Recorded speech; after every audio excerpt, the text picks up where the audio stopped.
I caused a little bit of confusion the other day when I made a post on my Facebook page that said Mad Men is over. And people thought I was talking about the show, but I'm not. I'm talking about what the show was about. I don't know if you've seen the show or not, but it's about the huge ad agencies that popped up on Madison Avenue in New York, going all the way back to the 60s. It was mostly kind of a post-World War II invention. Advertising was much, much different than it had ever been. And it was, they called themselves the Mad Men because they were on Madison Avenue and they knew a little something about marketing and advertising. So here's the thing. That era of advertising, that era of the agencies lasted a good long time, and it was so powerful and so predominant that most people still think of that when it comes to advertising, because it lasted for so many generations. They think that that's normal, that that's what advertising always was and always will be.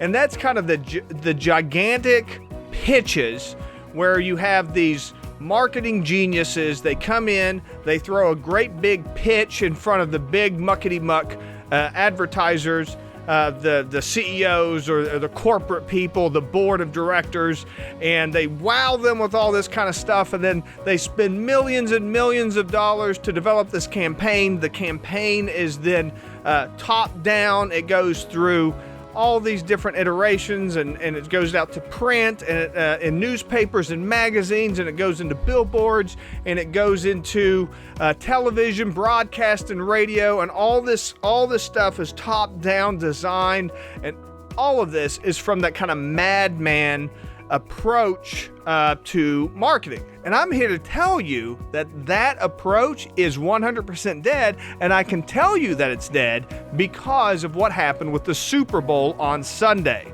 That's right, the Super Bowl is the biggest cultural event in America, and it started way, way back as for all of the sports fans. Everybody that was into sports tuned into the Super Bowl every year, and it grew and it grew and it grew and it grew. And then they added their big halftime shows in the 80s and into the 90s.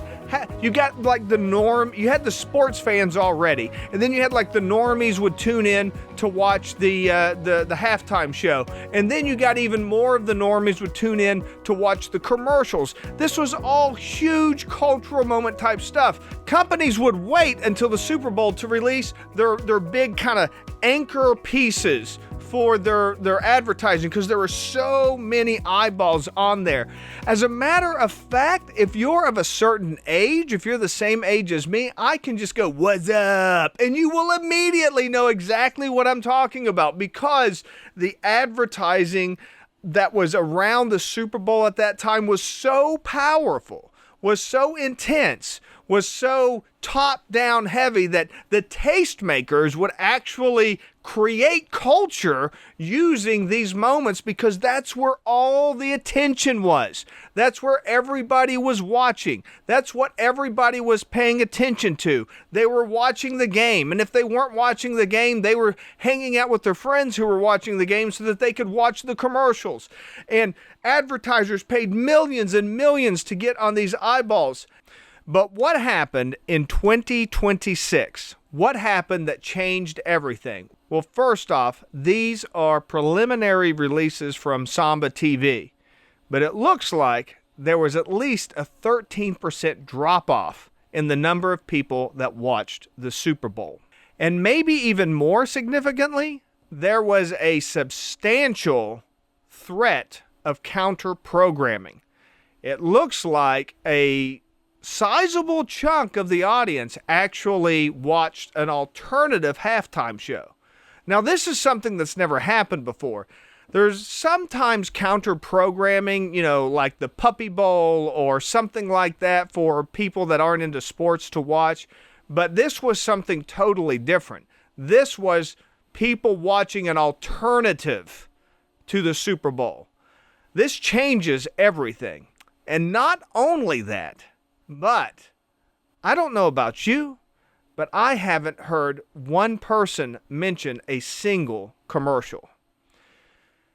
Now, like I mentioned earlier, the Super Bowl was the cultural moment every single year. This is where the Mad Men top-down pitch, execute style of advertising, this is where it started. This was always their moment. All of your friends would be talking about the commercials, even the ones that people hated. They would be talking about, wow, did you see this commercial? Did you see that commercial? They would say, oh, this one was stupid, this one was great. Or they'd say, I saw this one that had buffaloes in it, but I didn't know what it had to do with the brand that they were advertising, or things like that. They would complain about it. They would agree with it. They would say, oh, can't wait to see this movie that's coming out. None of that. Absolutely none of that.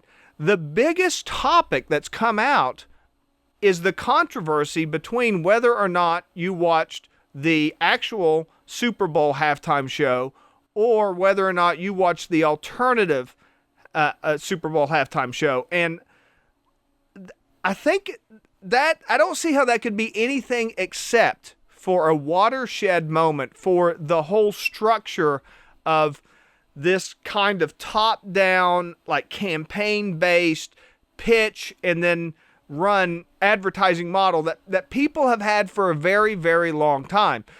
When I first got started in the video production world, it wasn't uncommon to spend tens of thousands of dollars for a single television commercial that was a 30-second spot and then run that same 30-second spot for 2 or 3 years. Or maybe you would make 2 or 3 variations. I mean, the point being, you would spend tens of thousands of dollars to create a couple of commercials, and then you would run that for years and years, sometimes decades. There were commercials that ran for very long times. And that top down, that kind of top heavy style, that's all there was. That's what everybody did. But now the attention's all gone.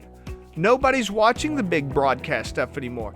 And yes, when I say nobody, of course, there were still tens of millions of people watching the game.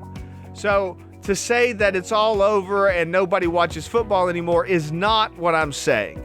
So understand, what I am saying is that attention has shifted. People are not sitting on the couch and watching everybody getting together and watching the same thing like they used to. People are watching different things. People's attention are in different areas. And if you're not paying attention, and if you're not getting your message out in front of people where their attention is, then you're going to be falling behind. So this week, I encourage you, please get over this idea of the Mad Men, to get over this whole idea that you're going to create some kind of an amazing pitch, this kind of magic ad syndrome where you're going to create some kind of incredible pitch and it's going to be a top-down and you're going to run this one ad or this one Facebook post or this one thing and it's going to blow up. And all of that stuff is based on an old model of broadcast television back when you had tens of millions of people that would watch, the final episode of MASH, or, all of the people, everybody in the country would watch the Super Bowl and things like that. That era is over. Now it's more about finding people where they're at, what they're doing, focusing on the attention that they're on, and those are on digital platforms, and getting your message through to them through digital platforms over time, modifying your message to find people where they are and then to maximize your reach that way. So that's what I mean when I say the era of Mad Men is over. It's not 1995 anymore, and it's time to accept that people are scrolling, sifting, searching, looking. They're on their phones or on their tablets, even on televisions. They're skimming through things. Their attention is completely shifted, and they're not all sitting in front of the tube during primetime television anymore. The world's changed, and you've got to change with it. This is Joe Justice, the Kanawha Valley Hustler, reminding you to hustle hard, hustle smart, and hustle with a smile.